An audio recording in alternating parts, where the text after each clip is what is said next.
دوستو، ایک دفعہ کا ذکر ہے کہ ایک انصاف پسند اور ہمدرد انسان کو اللہ نے بادشاہت عطا فرمائی۔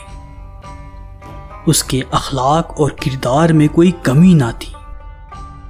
جسمانی طور پر وہ ایک ٹانگ سے لنگڑا اور ایک آنکھ سے کانا تھا۔ اپنی جسمانی معذوری کے باوجود وہ ہر لحاظ سے اپنے فرائض ادا کرنے کی کوشش کرتا تھا۔ ایک دن اچانک بادشاہ کے دل میں ایک آرزو پیدا ہوئی۔ وہ چاہتا تھا کہ اس کی ایسی تصویر بنائی جائے جس میں اس کے جسمانی عیوب ظاہر نہ ہوں۔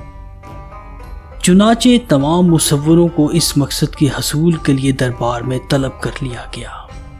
مصوروں نے بادشاہ کی تصویر بنانے سے انکار کر دیا، کیونکہ نہ تو وہ بادشاہ کی 2 آنکھیں بنا سکتے تھے اور نہ ہی اسے دونوں ٹانگوں پر کھڑا دکھا سکتے تھے، کیونکہ وہ مصور بادشاہ کی جسمانی معذوری کو تصویر میں سے نکال دینے سے قاصر تھے۔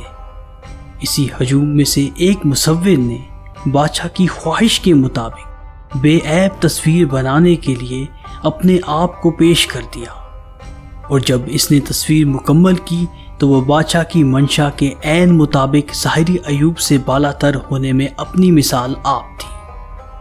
مصور نے تصویر میں بادشاہ کو تیر کمان تھامے، ایک آنکھ بند کیے، شکار کے لیے نشانہ باندھے دکھایا تھا، اور مصور کی اس ذہانت کے باعث ایک ایسی تصویر تیار تھی جس میں بادشاہ کے جسمانی عیوب چھپے ہوئے تھے۔ بادشاہ کو اس کی تصویر بہت پسند آئی۔